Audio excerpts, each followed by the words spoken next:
Hello students, मैं उम्मीद करता हूं कि आज सभी लोग अच्छे होंगे।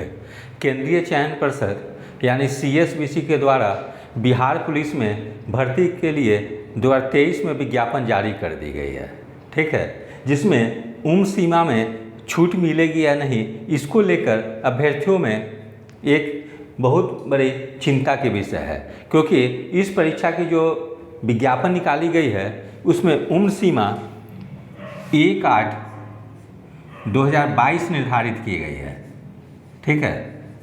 जबकि इसके पूर्व जो था विज्ञापन निकाली गई थी, पूर्व में विज्ञापन आई थी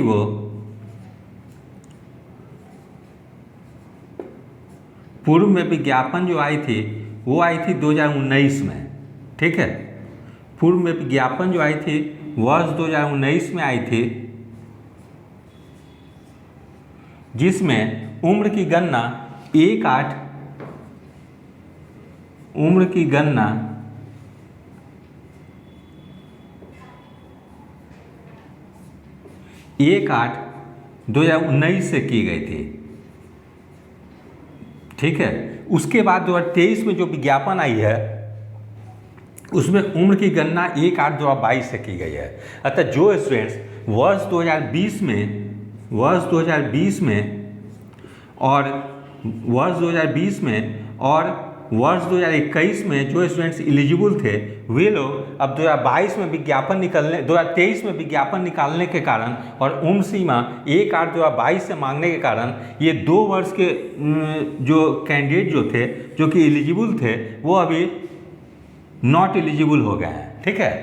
तो आखिर क्या ऐसे ही मतलब जो है कि बिहार सरकार के द्वारा क्या व्यवस्था की गई है कि ये 2020 और 2021 के कैंडिडेट हैं, उन लोगों को भी मौका मिल सकती है। तो इसी के बारे में आज मैं आप लोग को बताने जा रहा हूँ, ठीक है। कई स्टूडेंट्स मुझे कॉल करके पूछते हैं कि सर विज्ञापन तो आई है 2019 में निकली थी, उसके बाद 2023 में निकली है, अतः हम लोग की उम्र सीमा तो समाप्त हो गई। अगर रेगुलर विज्ञापन निकलते रहती तो हम लोग भी फॉर्म भरने के लिए एलिजिबल रहते। तो मैं आपको आज बताने जा रहा हूँ कि समान प्रशासन की एक सर्कुलर है, यदि उस सर्कुलर के आधार पे सबसे पहले आपको आयोग में एक रिप्रेजेंटेशन या आवेदन देनी होगी।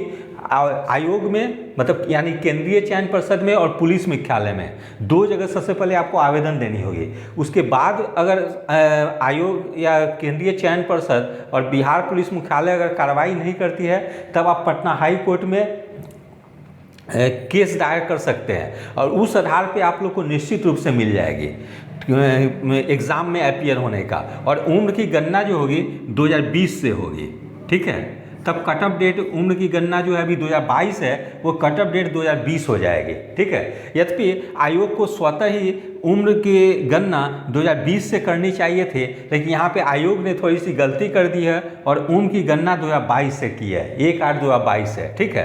तो मैं आपको बता देता हूँ कि वो समान प्रशासन सर्कुलर कौन सा है। तो समान प्रशासन का एक सर्कुलर है,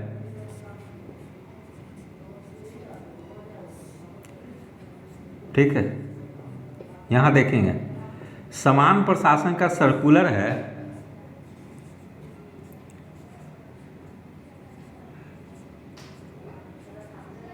सर्कुलर तिथि किस डेट को ये सर्कुलर बनी थी या जारी की गई थी वो मैं बता दूं, 23 जनवरी 2006, ठीक है। इस सर्कुलर को रेफरेंस देते हुए आप एक आवेदन लिखेंगे, ठीक है। उसके सबसे पहले आप केंद्रीय चयन परिषद और पुलिस मुख्यालय में एक आवेदन दे देंगे और यदि उसकी एक रिसीविंग भी आप लोग रख लेंगे, ठीक है, आवेदन देंगे तो, और देख लेंगे अगर 4-5 दिन के अंदर में उसका जाकर फिर इंक्वायरी करेंगे। अगर आयोग के द्वारा या पुलिस मुख्यालय के द्वारा इसमें कोई कार्रवाई नहीं की जाती है तो आप लोग क्या करेंगे, हाई कोर्ट में एक रिट दायर कर देंगे। क्योंकि मैं आपको बता देता हूँ कि कुछ स्टूडेंट थे, उन्होंने 2020 में क्या किया था कि जब बिहार पुलिस अवर सेवा आयोग के द्वारा प्रवर्तन दरोगा की वैकेंसी निकाली गई थी तो उसमें शुरू में उम्र में छूट नहीं दी गई थी, ठीक है। मतलब समझिए कि 2019 कट ऑफ डेट थी उम्र की, और स्टूडेंट जो थे वो लोग इसी सर्कुलर के आधार पर पटना हाई कोर्ट में केस कर दिए थे कि समान प्रशासन का सर्कुलर जो है 23/1/2006 के आधार पे इस सर्कुलर में प्रावधान की गई है कि सपोज कि कोई वैकेंसी, जैसे मैं आपको सिपाही का विज्ञापन के बारे में आपको बता दूं कि अगर सिपाही की विज्ञापन निकाली गई 2019 में, ठीक है। और उसमें उम्र की गणना की गई 1/8/2019 से। उसके बाद विज्ञापन निकाली गई 2023 में और उम्र की गणना की गई 1/8/2022 से, ठीक है। तो जो 2023 में जो विज्ञापन निकली है उसमें तो 2 साल की उम्र की मतलब विज्ञापन निकालने में गैप हो गई, ठीक है। तो आपको उम्र की गणना जो करनी है वो वर्तमान विज्ञापन में वो 2020 से करनी है, क्योंकि पिछले बार आपने उम्र की गणना 1/8/2019 से की थी। इसलिए विज्ञापन अगर 4 साल 5 साल 7 साल 10 साल के बाद भी अगर निकलती है तो आपको क्या करना है कि पिछला जो कट ऑफ डेट था एज का उसके नेक्स्ट ईयर से आपको जो कि एज की गणना करनी है। तो इस विज्ञापन में भी उम्र की गणना जो करनी चाहिए थी आपको 1/8/2020 से करनी चाहिए थी, ठीक है।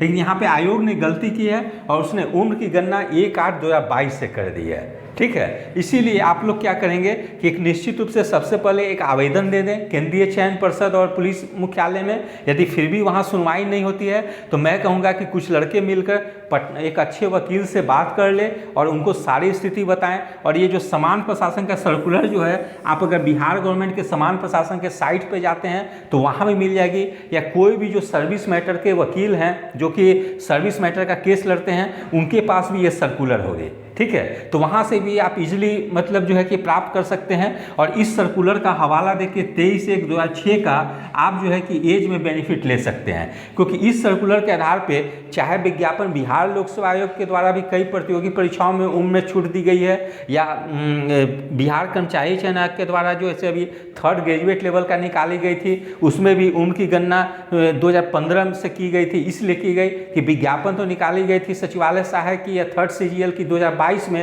लेकिन उम्र की गणना 2015 से की गई।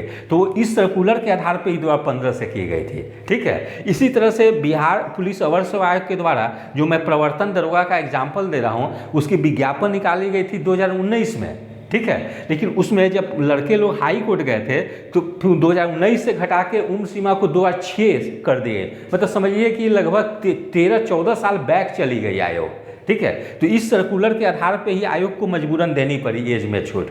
और प्रवर्तन दरोगा में उम्र की गणना की गई 2006 से, ठीक है। यही चीज़ मैं आप लोग को बताना चाहता हूँ कि यदि आप समान प्रशासन के इसी सर्कुलर के आधार पे अगर आप पटना हाई कोर्ट में केस कर देते हैं और एक अच्छे वकील को रखते हैं जो जानकार हैं तो निश्चित रूप से आपको इस सर्कुलर के आधार पे आपको बेनिफिट मिल जाएगी।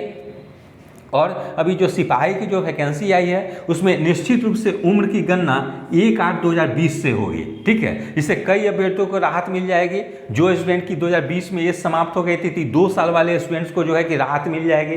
अतः आज के वीडियो के माध्यम से मैं आपको यही बताने का प्रयास कर रहा हूँ कि जो समान प्रशासन का सर्कुलर है ये आप लोग के लिए बहुत ही हेल्पफुल लाभदायक है। यदि आप इस सर्कुलर के आधार पर हाई कोर्ट में रिट दायर करते हैं और किसी अच्छे वकील को रखते हैं तो निश्चित रूप से आप लोग को बेनिफिट मिलेगी और आप लोग केंद्रीय चयन पर्षद के द्वारा जो इस बार बड़े पैमाने पे जो विज्ञापन निकाली गई है उसके लिए आप लोग एलिजिबल हो जाएंगे, ठीक है।